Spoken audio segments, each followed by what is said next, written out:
ഭയങ്കര ഡേഞ്ചറസ് ആയിട്ടുള്ള ഒരു ഓവർഡോസാണ് പാരസിറ്റമോൾ പോയ്സണിങ്. അത് ഇതുപോലെ ഒരു ടോക്സിക് ഡോസിൻ്റെ മുകളിൽ കഴിച്ചിട്ടുണ്ടെന്ന് വെച്ചാൽ ഇവർക്ക് ലിവറിനെയാണ് ഇത് എഫക്റ്റ് ചെയ്യുക. ഇന്ന് നമ്മൾ സംസാരിക്കാൻ പോകുന്നത് ഡ്രഗ് ഓവർഡോസിനെ കുറിച്ചിട്ടാണ്. നമ്മുടെ ഇവിടെ വരുന്ന ഏറ്റവും അധികം സാധാരണ കേസുകൾ എന്ന് പറയുന്നത് ഒന്ന് ആൽക്കഹോളിൻ്റെ കൺസംഷൻ കൂടുന്നത്, അതുപോലെ പാരസിറ്റമോൾ, അതുപോലെ സ്ലീപ്പിംഗ് പിൽസ്. ഇതിനൊക്കെ സാധാരണ ഡ്രഗ് ഓവർഡോസ് കാറ്റഗറിയിൽ വരുന്നതാണ്. സ്ലീപ്പിംഗ് പില്ല് കഴിച്ചാൽ നമ്മൾ കൂടുതൽ സിംറ്റംസ് കാണാം, വിറയൽ പോലെ വരിക, ക്ഷീണം കാണുക, ആള് തീരെ സംസാരിക്കാതാവുക, നമ്മൾ ചോദിക്കുന്നതിന് മറുപടി പറയാണ്ടിരിക്കുക, റെസ്പോൺസ് കുറയുക. ഇങ്ങനത്തെ ലക്ഷണങ്ങൾ കാണുകയാണെങ്കിൽ ആളെ ഇമ്മീഡിയറ്റ്ലി ഹോസ്പിറ്റലിൽ കൊണ്ടുവരേണ്ടതാണ്.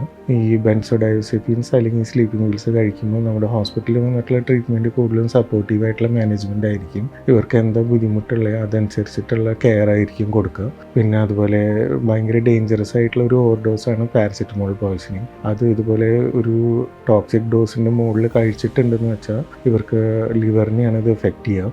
അതൊരു സഡൻ ഓൺസെറ്റ് ആയിട്ടുള്ള പ്രോബ്ലം ആയിരിക്കില്ല. മിക്കതും ഒരു 24 to 48 hours ശേഷമായിരിക്കും ഈ ലിവറിനെ എഫക്റ്റ് ചെയ്യുന്നത് നമുക്ക് കണ്ടു തുടങ്ങും. ഇപ്പോൾ ഹോസ്പിറ്റലിൽ വന്നാൽ ഇമ്മീഡിയറ്റ്ലി ഉള്ള റിസൾട്ട്സിലൊക്കെ നോർമലായിരിക്കും. ചിലപ്പോൾ 2-3 ദിവസം കഴിയുമ്പോൾ ലിവറിൻ്റെ ബ്ലഡ് ടെസ്റ്റിലായിരിക്കും ഇതിൻ്റെ ചേഞ്ചസ് കണ്ടു തുടങ്ങും. പിന്നെ ട്രീറ്റ്മെൻറ്റ് ഉണ്ട് ഇവർ വന്ന പക്ഷേ നമ്മൾ N-acetylcysteine എന്നാണ് ഇതിന് പറയുക. ആ മെഡിസിൻ സ്റ്റാർട്ട് ചെയ്യും. അതുപോലെ ഇവരുടെ വയറ് കഴുകുക, ഗാസ്ട്രിക് ലവേജ്, അങ്ങനത്തെ കാര്യങ്ങൾ വന്ന പക്ഷേ ചെയ്യുന്നതായിരിക്കും. മാക്സിമം ഇവരുടെ കയ്യിലുള്ള ഡോസ് കുറയ്ക്കാനായിട്ട്. പിന്നെ സപ്പോർട്ടീവായിട്ടുള്ള ആൾക്ക് എന്തെങ്കിലും ബുദ്ധിമുട്ട് കൂടുതലുണ്ടെങ്കിൽ ആ കെയറും വേണ്ടി വരും. പിന്നെ അതുപോലെ ഭയങ്കര ബിഞ്ച് ഡ്രിങ്കിങ് അല്ലെങ്കിൽ ആൽക്കഹോൾ കൺസംഷൻ ഭയങ്കരമായിട്ട് കൂടി വരുന്നവർക്ക് ഇതുപോലെ ഉണ്ടാവും. ഇവർക്ക് ഇതുപോലെ ഫിറ്റ്സോ സീഷേഴ്സ് ആയിട്ട് വരാം. ഇങ്ങനെ കൈകാല് വിറയൽ, ഭയങ്കര ഛർദി, ഇങ്ങനത്തെ ലക്ഷണങ്ങളായിട്ട് വരാൻ സാധ്യതയുണ്ട്. അപ്പോൾ അതും ഇതുപോലെ ഹോസ്പിറ്റലിൽ വന്നതിന് ശേഷമുള്ളത് കൂടുതൽ ഇവർക്ക് അപ്പം ഉണ്ടാകുന്ന പ്രശ്നങ്ങൾക്കുള്ള കെയറാണ് കൂടുതൽ കൊടുക്കാറ്. പിന്നെ അതുപോലെ ബ്ലഡ് ടെസ്റ്റുകളും ഇവർക്ക് ഇങ്ങനെ കരളിനെയും കിഡ്നിനെയും സോഡിയം പൊട്ടാസ്യം, അതായത് ഇവരുടെ ഇലക്ട്രോലൈറ്റ്സ് ഒക്കെ ബാധിക്കാൻ സാധ്യതയുണ്ട്. അപ്പോൾ അതൊക്കെ നോക്കിയിട്ട് അതനുസരിച്ചിട്ട് കെയർ കൊടുക്കും.